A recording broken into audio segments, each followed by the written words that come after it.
Tadi udah ketemu.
Sidang perkara pra-peradilan nomor 129 dibuka dan nyatakan terbuka untuk umum. Hari ini pembacaan putusan, Pak. Seperti biasa saya bacakan pokok-pokoknya ya. Nanti silakan dipelajari dalam salinan resmi. Putusan nomor 129 Pilpra 2026 PN Jakarta Selatan demi keadilan berdasarkan ketuhanan Yang Maha Esa. Pengadilan Negeri Jakarta Selatan yang mengadili perkara pra-peradilan dalam tingkat pertama telah menjatuhkan putusan sebagai berikut dalam perkara antara KRMT Roy Suryo Noto Diprojo, identitas sebagaimana termuat dalam putusan, dalam hal ini memberikan kuasa kepada Dr. Refli Harun SHMH LLM dan kawan-kawan berdasarkan surat kuasa khusus tanggal 20 Juli 2026 melawan Kapolda Metro Jaya, CQ Direskrimum Polda Metro Jaya, CQ Kasubdit Kamnek, CQ Tim Menyidik yang diwakili berikan kuasa kepada Abrianto Pardede, SH, SIKMH dan kawan-kawan berdasarkan surat kuasa khusus 6 Agustus 2026 sebagai termohon. 2. Kejaksaan Tinggi DKI Jakarta, CQ Aspidum Kejaksaan Tinggi Jakarta, CQ Kajari Jakarta Selatan, CQ Tim Jaksa Penumum dalam hal ini memberikan kuasa kepada Dr. Eko Budi Susanto, SHMH dan kawan-kawan berdasarkan surat kuasa khusus tanggal 11 Agustus 2026 sebagai turut termohon. Pengadilan negeri tersebut dan seterusnya, pemohon telah mengajukan permohonan sebagaimana termuat dalam putusan.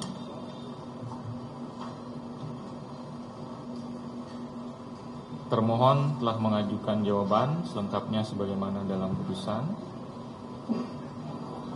Turut termohon juga telah mengajukan jawabannya sebagaimana termuat dalam putusan. Untuk membuktikan dalil permohonannya, mohon mengajukan bukti surat P1 sampai dengan P6, mengajukan ahli yang didengar keterangannya 1. Asosiat Profesor Dr. Rio Kristiawan SH MHum MKN, keterangannya selengkapnya dalam putusan. Dr. Didit Wijayanto Wijaya SH MH SEAK CAMBA, keterangannya sebagaimana termuat dalam putusan.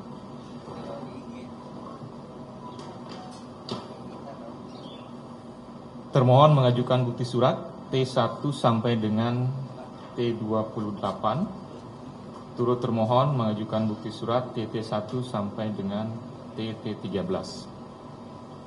Masing-masing telah pula mengajukan kesimpulan tanggal 21 Agustus 2026. Pertimbangan hukum, pada pokoknya permohonan peraturan pemohon adalah sebagaimana termuat dalam putusan. Jawabannya juga pada pokoknya sebagaimana termuat dalam putusan.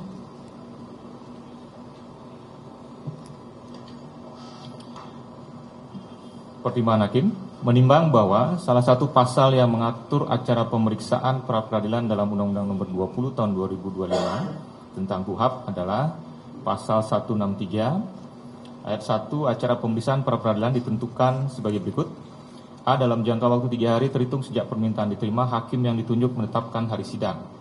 B. Dalam memeriksa dan memutus permohonan sebagaimana dimaksud dalam pasal 160 sampai dengan pasal 162, hakim mendengar keterangan baik dari tersangka, advokatnya, keluarga tersangka, pihak yang kepentingan, penyidik atau penuntut umum.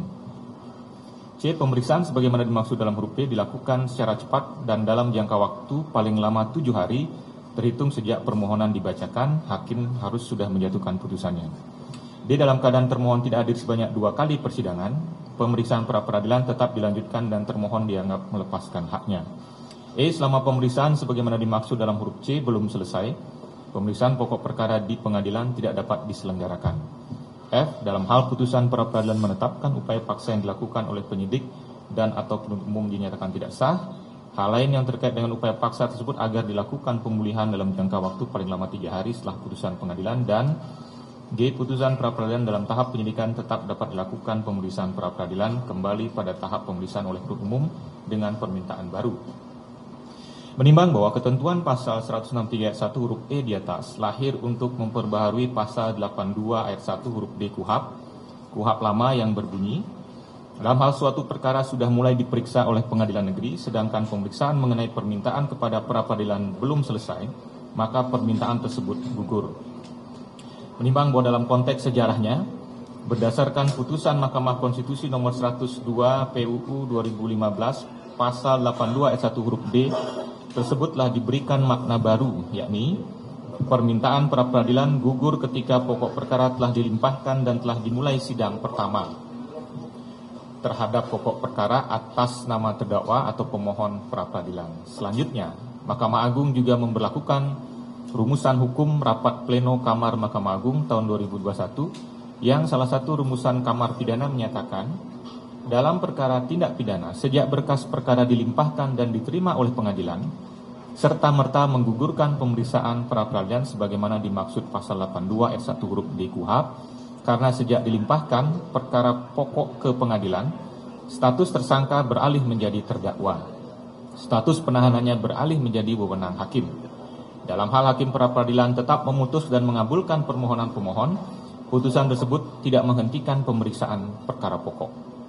Menimbang bahwa sekalipun objeknya tidak sama persis, namun permohonan pra-peradilan ini memiliki kesamaan dengan perkara pra-peradilan nomor 108 Pitpra 2026 PN Jakarta Selatan yang diputus pada tanggal 20 Juli 2026 dari aspek waktu pengajuannya, yakni diajukan setelah perkara pokok dilimpahkan ke Pengadilan Negeri Jakarta Timur pada tanggal 23 Juni 2026. Menimbang bahwa hakim mengutip pertimbangan dalam putusan nomor 108 Pitpra 2026 PN Jakarta Selatan halaman 104 paragraf kedua dan ketiga yakni sebagai berikut. Menimbang bahwa dalam rumusan pasal 163 ayat 1 huruf E KUHP baru, menurut hakim dimaksudkan untuk mencegah upaya penyalahgunaan hukum oleh penyidik dan penuntut umum untuk sekadar menggugurkan upaya pra-peradilan, misalnya dengan cara meminta penundaan sidang pra-peradilan agar dapat segera menyelesaikan proses penyidikan, melimpahkan pokok perkara dan diterima oleh pengadilan. Cara-cara ini menyebabkan tertutupnya hak tersangka untuk memperoleh perlindungan hak asasi manusia dengan jalan menguji upaya paksa yang dilakukan terhadap dirinya. Sekalipun di sisi lain, hak untuk segera diperiksa perkaranya di pengadilan juga merupakan hak asasi tersangka.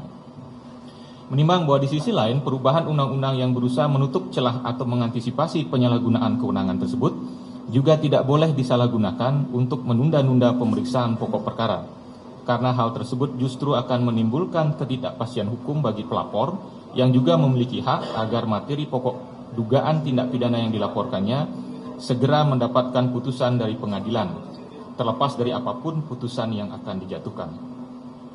Menimbang bahwa di bagian lain putusan nomor 108 Pitpra 2026 PN Jakarta Selatan pada halaman 105 paragraf keempat, halaman 106 paragraf kedua dan ketiga, hakim berpendapat menimbang bahwa setelah menetapkan pemohon sebagai tersangka dan dilanjutkan dengan pemanggilan pemohon untuk didengar keterangannya sebagai tersangka, termohon juga melakukan gelar perkara khusus atas permintaan pemohon dan telah memberikan kesempatan kepada pemohon mengajukan saksi dan orang-orang yang memiliki keahlian khusus guna memberikan keterangan yang menguntungkan bagi dirinya. Setelah diberikan kesempatan mengajukan bukti yang meringankan, pemohon tidak menggunakan hak hukumnya mengajukan pra-peradilan untuk menguji penetapan tersangka tersebut. Selanjutnya, hingga hasil penyidikan dinyatakan lengkap oleh penuntut umum di tanggal 30 April 2026, pemohon juga tidak mengajukan pra-peradilan untuk menguji penetapan tersangka. Hakim berpendapat bahwa sikap pemohon ini adalah bentuk pengabaian hak hukum yang secara sadar dilakukannya dan sekaligus menunjukkan kesiapan pemohon untuk membela diri dalam pemeriksaan pokok perkara. Menimbang bahwa sidang pemeriksaan pokok perkara merupakan forum yang lebih tinggi kualitasnya untuk menguji bukti-bukti yang dimiliki oleh penyidik yang telah dianggap lengkap dan layak untuk dilakukan penuntutan oleh penuntut umum. Menimbang bahwa kepentingan hukum kedua belah pihak, yakni pemohon dan pelapor, sesungguhnya telah bertemu dengan telah terbukanya forum pemeriksaan pokok perkara. Pemohon seharusnya menggunakan forum itu untuk mengajukan segala argumentasi hukum terkait ketentuan pidana yang didakwakan atau hal-hal lain yang terkait dengan syarat formil dan material surat dakwaan, dan untuk menguji alat bukti baik yang diajukan turut termohon maupun yang diajukan pemohon. Majelis Hakim dalam pokok perkara memiliki kewenangan untuk memeriksa alat bukti tidak hanya dari sisi kuantitasnya, melainkan juga memeriksa relevansi dan kualitasnya serta apakah pembuktian itu mampu meyakinkan majelis hakim. Dengan kata lain, Majelis Hakim dalam pokok perkara memiliki kewenangan memeriksa perkara dalam ruang lingkup yang jauh lebih luas dibandingkan hakim pra-peradilan. Dalam keadaan demikian, tentu hak hukum pemohon tidak akan dirugikan. Selanjutnya, dalam pertimbangan di halaman 106 paragraf kelima, hakim berpendapat sebagai berikut. Menimbang bahwa hakim berpendapat pasal 163 ayat 1 huruf E bermakna bahwa pemeriksaan pra-peradilan hanya dapat menunda dimulainya pemeriksaan pokok perkara jika perkara pokok dilimpahkan pada saat proses pra-peradilan sedang berlangsung. Namun, jika pokok perkara telah dilimpahkan ke pengadilan, baru kemudian permohonan pra-peradilan diajukan satu persatu menggunakan pasal 160 ayat 3, maka hal itu harus dianggap sebagai penyalahgunaan prosedur hukum. Menimbang bahwa hakim pada prinsipnya tetap konsisten dengan pendapatnya, sebagaimana diuraikan dalam pertimbangan putusan nomor 108 Pitpra 2026 PN Jakarta Selatan tersebut di atas. Permohonan yang diajukan dalam perkara ini terkait upaya paksa penetapan tersangka dan larangan bagi tersangka untuk keluar dari wilayah Indonesia sudah tidak relevan lagi. Tidak hanya karena pemohon secara sadar telah mengabaikan hak mengajukan permohonan pra-peradilan untuk menguji upaya paksa tersebut dalam rentang waktu tanggal 7 November 2025 sampai dengan hasil penyidikan dinyatakan lengkap, namun juga karena status pemohon saat ini sudah berubah menjadi terdakwa. Sejak perkara pokok dilimpahkan oleh penuntut umum kepada Pengadilan Negeri Jakarta Timur dan telah diregister, maka sejak saat itu kewenangan terkait perkara telah beralih kepada Pengadilan Negeri Jakarta Timur dan status pemohon telah berubah menjadi terdakwa. Menimbang bahwa sebagai bentuk penegasan, pada prinsipnya hak pemohon yang masih terkait dengan upaya paksa penetapan tersangka, yakni untuk menguji kuantitas dan kualitas alat-alat bukti yang dimiliki oleh penyidik, dan selanjutnya digunakan oleh penuntut umum untuk pembuktian dalam pokok perkara tidak akan tertutup, sebab pengujian terhadap kecukupan kualitas alat bukti dan penilaian atas kualitas alat bukti tersebut saat ini telah menjadi kewenangan dari majelis hakim pemeriksa pokok perkara yang akan dilaksanakan dalam forum yang lebih tinggi kualitasnya. Terlebih lagi, pengujian yang dikaitkan dengan perumusan surat dakwaan agar bebas dari cacat formil baru dapat diajukan dalam persidangan pokok perkara di salah satu tahapan yang disebut dengan perlawanan sebelum tahap pembuktian. Hal tersebut mutlak menjadi kewenangan majelis hakim pemeriksa pokok perkara. Menimbang bahwa berdasarkan seluruh uraian pertimbangan di atas, maka permohonan pra-peradilan pemohon tidak beralasan hukum sehingga sudah dipatutnya dinyatakan ditolak untuk seluruhnya. Menimbang bahwa oleh karena permohonan pra-peradilan ditolak untuk seluruhnya, maka biaya yang timbul dalam perkara ini haruslah dibebankan kepada pemohon sejumlah nihil, mengingat pasal 89, 160 ayat 3, 163 ayat 1 Undang-Undang 20 tahun 2025 serta peraturan perundang-undangan lain yang bersangkutan, mengadili menolak permohonan pra-peradilan pemohon untuk seluruhnya. 2. Membebankan kepada pemohon untuk membayar biaya perkara sejumlah nihil. Demikianlah diputus dalam sidang hari Rabu tanggal 26 Agustus 2026 oleh Ketut Darpuan Esa, Hakim Pra-Peradilan pada Pengadilan Negeri Jakarta Selatan, dan ditetapkan dalam sidang terbuka untuk umum pada hari dan tanggal itu juga oleh hakim tersebut dibantu oleh Bagus Setiawan Eko Suryono SHMH Panitera Pengganti, serta dihadiri oleh pemohon dan kuasanya, kuasa termohon serta kuasa turut termohon. Demikian putusannya, saudara pemohon. Dengan selesainya pembacaan putusan ini, maka saya nyatakan pemeriksaan perkara pra-peradilan nomor 129 nyatakan selesai dan ditutup.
Oh ini, Sorry.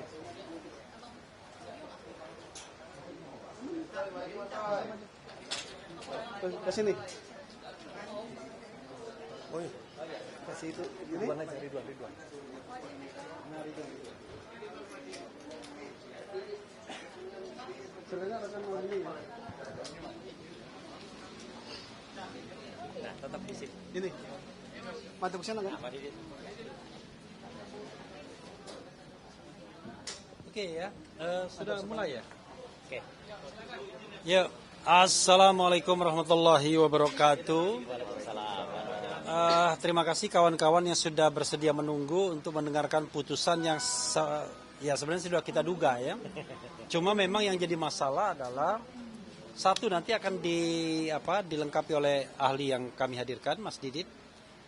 Ini putusannya sebenarnya tidak dapat diterima atau ditolak ya. Karena sama sekali tidak dipertimbangkan pembuktian yang sudah kita jalani, kita lakukan. Ya. Tetapi lagi-lagi mempermasalahkan dua hal.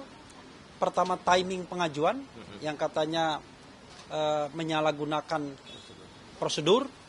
Harusnya rentang waktu pengajuannya itu 7 November ketika Mas Roy ditetapkan sebagai tersangka, juga Dr. Tifa, sampai kemudian berkas dinyatakan P21.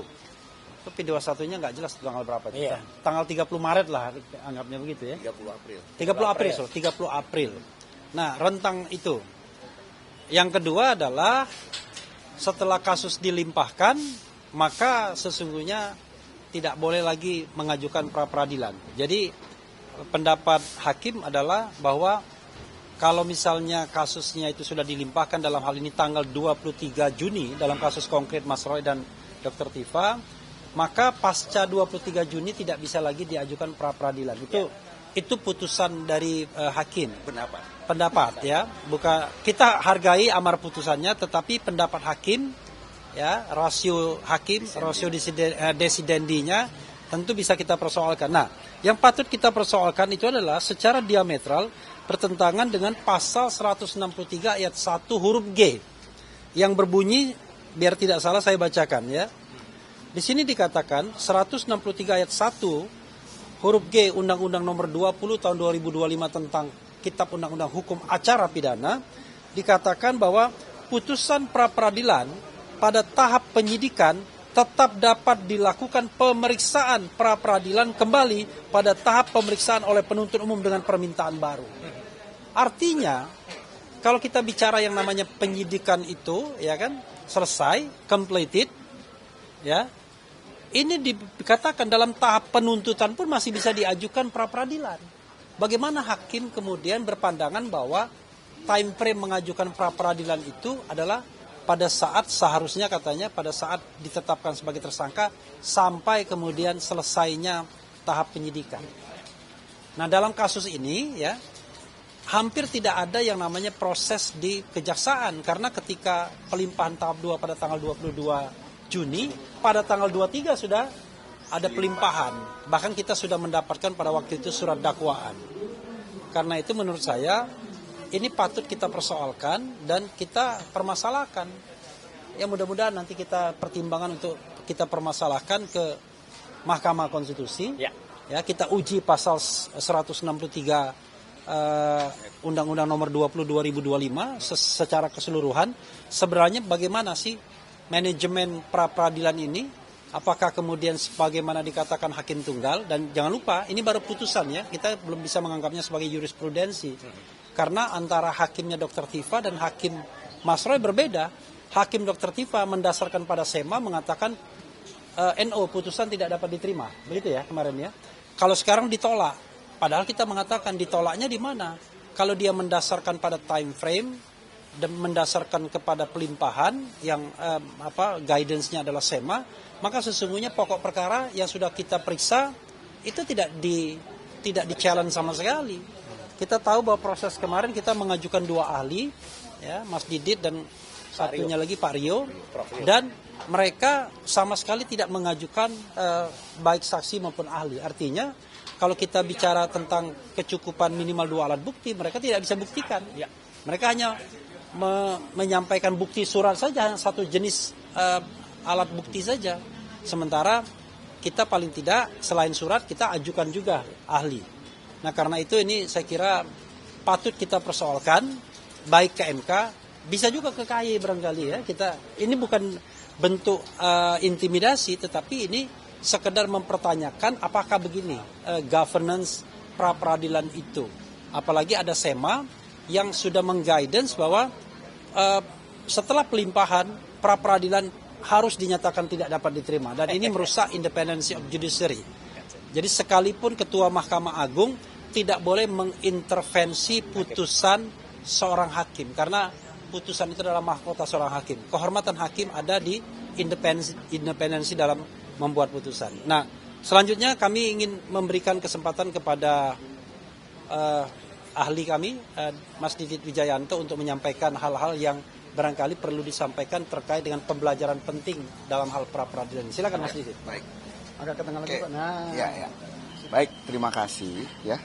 Jadi saya agak kaget juga, ternyata hakim yang di Prapit kita ternyata dia bertahan dengan pendapat dia dan tidak mendasarkan kepada SEMA. Karena kita tahu, maaf ngomong, kalau mendasarkan pada SEMA itu akan terlihat sangat lucu. Ya, lucu banget, ya kan? Karena apa? SEMA itu tabrakannya udah keras sekali, dan pada akhirnya di poin ketiga, jadi kalau sudah di tahap penuntutan, maka putusannya harus NO, tidak dapat diterima.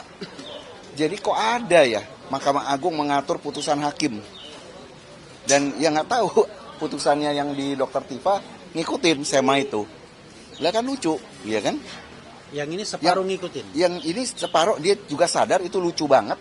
Jadi dia mau bertahan pada putusan dia waktu di pertimbangannya 108, buang badan. Tetap aja menolak, nggak berani. Jadi kita udah tahu, coba dia berani saja sedikit, apa salahnya? Sudah melalui proses pemeriksaan persidangan.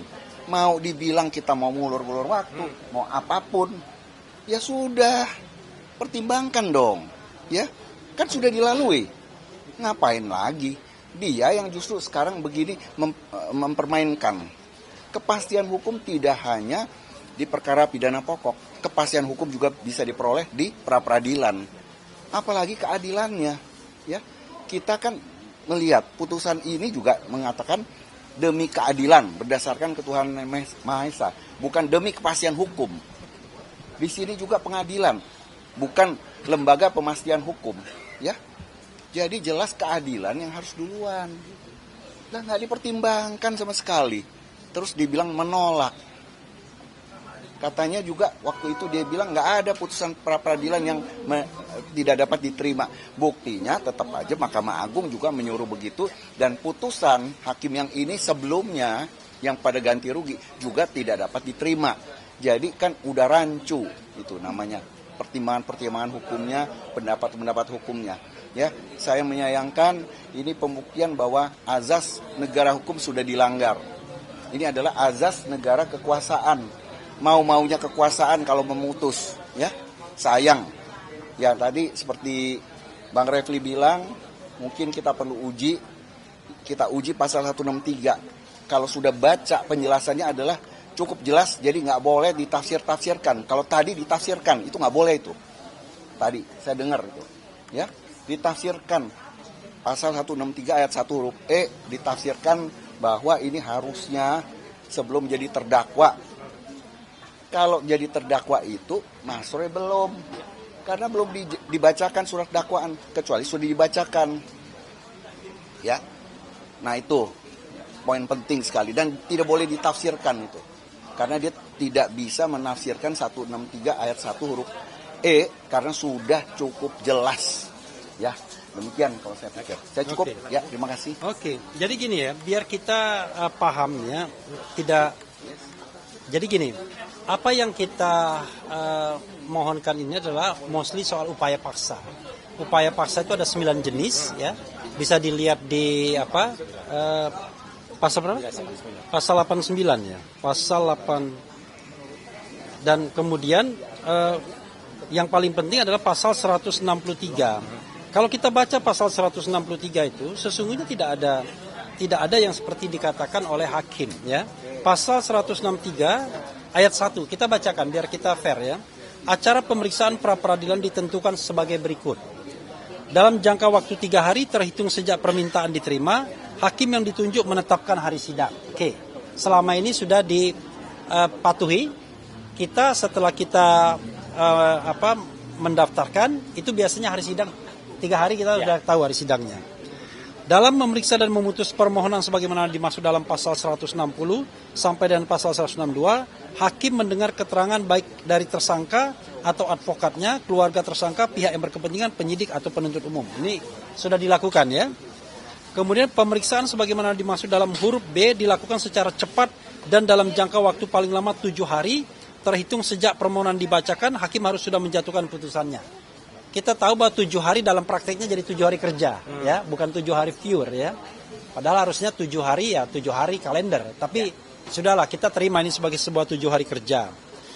Karena penjelasannya cukup jelas soalnya. Dalam keadaan termohon tidak hadir sebanyak 2 kali persidangan, pemeriksaan pra-peradilan tetap dilanjutkan dan termohon dianggap melepaskan haknya. Tidak hanya termohon tapi juga turut termohon, ya, diartikan.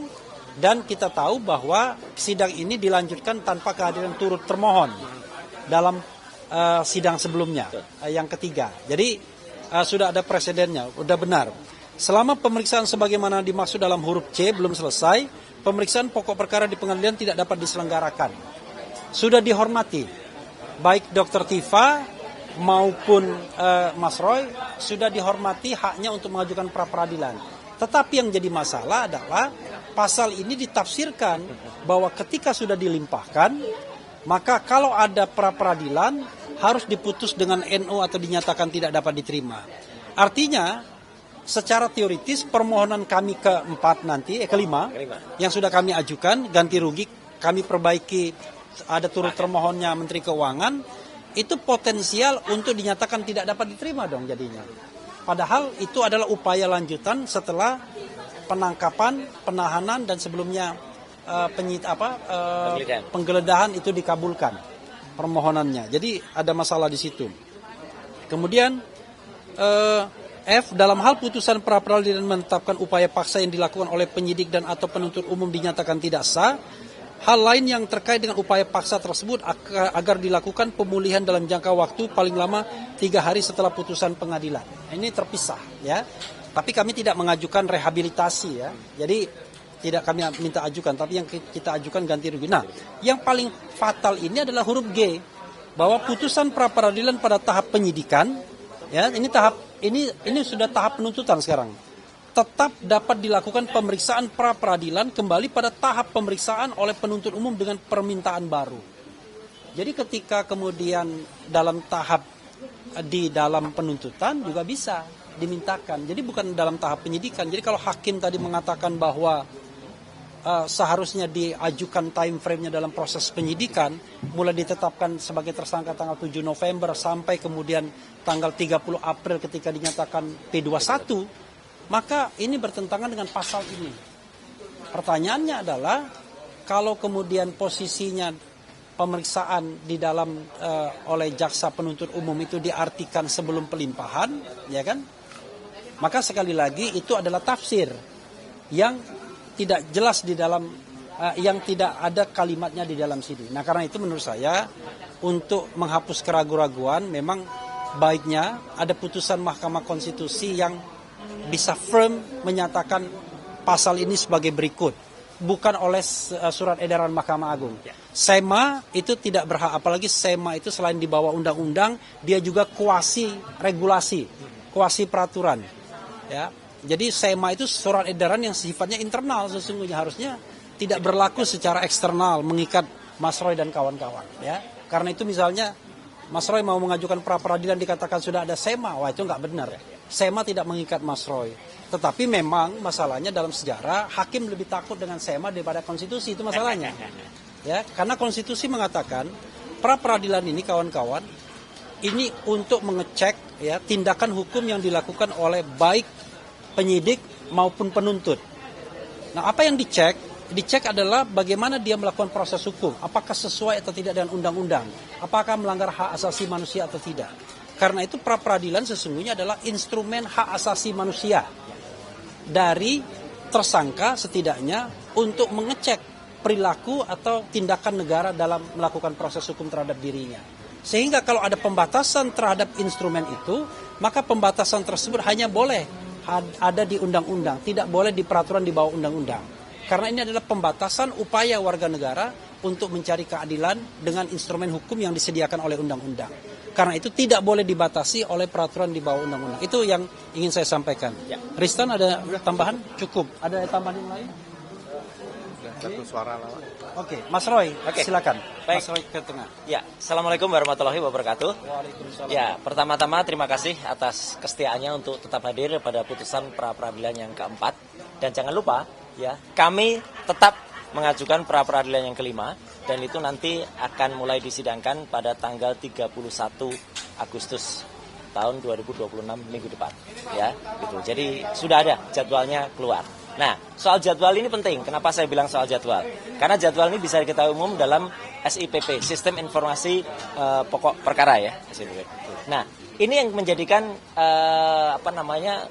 keheranan saya juga ke para kuasa hukum, karena tadi hakim juga mengatakan status saya sudah berubah menjadi terdakwa.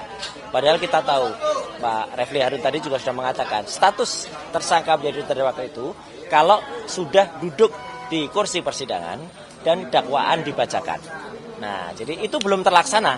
Saya belum duduk di ruang sidang pokok perkara, dakwaan belum dibacakan, bahkan jadwal sidang pokok perkaranya pun itu belum muncul dalam surat informasi pokok perkara yang ada di Pengadilan Negeri Jakarta Timur. Dan dari kemarin tersangka karena kita mengajukan pra peradilan. Iya, jadi masih tetap itu tetap tersangka. Jadi itulah hal yang aneh ya. Kalau tadi pertimbangannya adalah saya sudah berubah menjadi terdakwa. Belum, ya itu.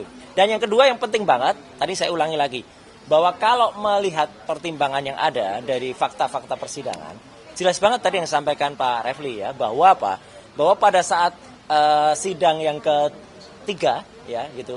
Itu sidang keempat, maaf. Itu apa? Termohon dan turut termohon itu sebenarnya tidak menggunakan, jadi kebalik tadi, tidak menggunakan haknya itu adalah sebenarnya termohon dan turut termohon. Karena mereka tidak menggunakan haknya dalam pra-peradilan. Mereka hanya mengadukan surat bukti, itu adalah surat. Ya, alat bukti padahal minimal ada 2. Jadi yang namanya ahli mereka tidak bisa menghadirkan, saksi tidak bisa menghadirkan. Nah, ini kok sama sekali malah dibalik, seolah-olah kami yang kemudian tidak menggunakan haknya pada November sampai dengan 30 April waktu itu. Nah, yang penting lagi juga untuk saya sampaikan, mungkin teman-teman juga bertanya kemana beberapa wajah yang biasanya muncul pada press conference ya. Jadi harus diingat bahwa kami pun juga tim Tokham ya, teman-teman dari Tokham ya, itu kuasa hukum saya, saat ini juga sedang mengajukan pra-peradilan untuk sahabat kita yang ada di Banjarmasin ya, untuk Babe Aldo. Yang berangkat ke sana ada Pak Gafur Sangaji, ada Pak Yasena, dan juga ada Bu Soraya. Nah, jadi kalau dilihat nanti, soalnya ada tuh termul yang sukanya bikin hoax ya gitu. Roy Suryo sudah ditinggal kuasa hukumnya ya. Katanya orang itu filsafat ya gitu. Tapi filsafat itu kan biasanya kan dia pikir, filsafat itu kan banyak berpikir, tapi mungkin dia pikir dia pintar gitu ya gitu. Jadi udah habis semuanya itu. Ngomongnya hoax semua. Ya katanya waktu itu Pak Refli Harun bilang sudah mulai ngomong panci. Itu telinganya juga harus diperiksa ya. Karena yang Pak Refli Harun waktu itu sampaikan di sini juga itu awas kalau maju itu seperti orang pancing. Pak Refli Harun bilang pancing ya. Bukan panci gitu loh. Itu tapi orang si pancing yang nggak bisa maju. Nah, itu. Kalau maju. Jadi itulah yang katanya menggunakan filsafat gitu ya. Namanya kalau nggak salah Simon K atau siapa gitu ya. Simon K kalau nggak salah namanya ya gitu. Ya itulah parah lah. Jadi supaya tidak dimanfaatkan itu, maka teman-teman kita saat ini lagi membantu juga untuk kenapa? Bantu. Karena apa? Karena saya rela menjadi garda depan ya untuk kemudian melaksanakan apa yang namanya pra-peradilan ini. Karena ini akan jadi contoh ya. Kenapa saya berani waktu itu melakukan peradilan dan kenapa tim Tokham itu berani membela saya? Karena untuk dimanfaatkan oleh masyarakat. Nah, jadi jangan sampai kemudian masyarakat menjadi takut, masyarakat menjadi terzolimi, masyarakat menjadi terkriminalisasi. Maka kenapa? Saya tetap mengatakan kita harus berupaya betul meskipun sudah dinyatakan NO ya, need over verklah. Nah, itu ya, surveillance gitu makanya itu ya. Kami tetap ajukan lagi. Nah, kami tetap ajukan need verklah ya. Nah, kami tetap ajukan lagi, maka saya dengan gagah dengan berani umumkan kita tetap akan mengajukan pra-peradilan yang kelima ya, nanti pada tanggal 31 Agustus. Topiknya apa? Tentu ini sebenarnya tidak bisa disalahkan karena itu akibat dari putusan hakim ini juga, yang hakim mengatakan waktu itu ada hak konsekuensi, ada hak ganti rugi yang bisa kita mohonkan, dan kita mohonkan di pra-peradilan ketiga ternyata kita dilakaikan kurang pihak. Nah, kurang pihak kita tambahin pihak. Nah, kalau nanti hasilnya mungkin teman-teman bisa mengira, Pak, apakah nanti hasilnya bisa? Lah nggak apa-apa ya, tapi kita tetap berjuang, kita tetap ingin supaya itu menang. Karena apa? Karena kalau kita menang, masyarakat seperti biasa ya, masyarakat biasa juga berani mengajukan seperti Babe Aldo. Insya Allah hukum kita akan menjadi ada keberimbangan. Tidak hukum tuh tajam ke bawah, termul ke atas. Ya gitu. Itu kan yang sekarang terjadi. Makanya saya sekali lagi pakai kaos yang sudah disampaikan oleh para pendukung kita juga. Ya, bahwa kenapa saya harus menang. Nah, karena kalau saya tidak menang, ya itu membuat yang lain juga akan mudah dikalahkan. Tapi bagaimanapun juga meskipun skornya, katakanlah kalau ada yang suka bikin skor ya, kan banyak ditolaknya, nggak apa-apa. Tapi setidak-tidaknya kita pernah menang, ya pada pra-peradilan yang pertama. Jadi dengan kemenangan itu, insya Allah kita akan membuat teman-teman yang lain juga punya semangat, teman-teman yang lain punya harapan untuk bisa kemudian memanfaatkan hukum di Indonesia. Karena hukum di Indonesia itu menguji yang namanya pengadilan, ya peradilan, bukan pemastian atau hanya kepastian saja. Jadi tetap semangat untuk teman-teman yang lain. Terima kasih sekali lagi untuk teman-teman media yang terus membersamai. Kami akan terus dan juga kami sampaikan untuk sahabat saya Dr. Tifa ya. Kita tunggu apakah selain besok pokok perkara 27, apakah tetap juga maju untuk pra-peradilan yang kedua. Kita tunggu ya. Kalau maju ya alhamdulillah, kalau tidak pun ya alhamdulillah juga ya. Itu yang ingin saya sampaikan. Jadi sekali lagi terima kasih ya atas kebersamaannya dan hati-hati ya besok pagi, ya itu moga-moga semua berjalan baik. Karena ada kelompok yang mau memanfaatkan untuk makar. Harusnya intelijen tuh tangkap orang itu yang kemarin sudah bikin statement, ya apakah kita akan siap kalau itu 2029 dimajukan, ya siap gitu. Nah itu makar, itu jelas, itu jelas mau makam. Judi Ari pada kasus Budi Online, ya itu orangnya, ya gitu. Dan jelas di sampingnya ada siapa, dia senyum saja, itu senyum, tidak sama sekali tidak menolak statementnya.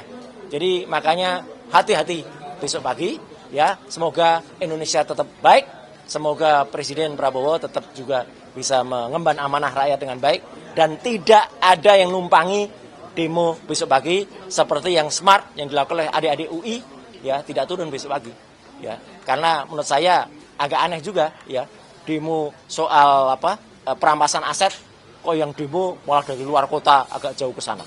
Ada apa dengan itu? Nah itu aja ya, saya nggak akan lebih lanjut, nanti dikira politik. Sekian, terima kasih. Wassalamualaikum warahmatullahi wabarakatuh. Waalaikumsalam. Kita tetap harus menang. Oke, Lanjut. terima kasih Mas Roy, Pak Refli. Siap, terima kasih. Ya, oke, lanjut. Kalau saya kali Mas mau dilihatin Mas, kalau saya Mas.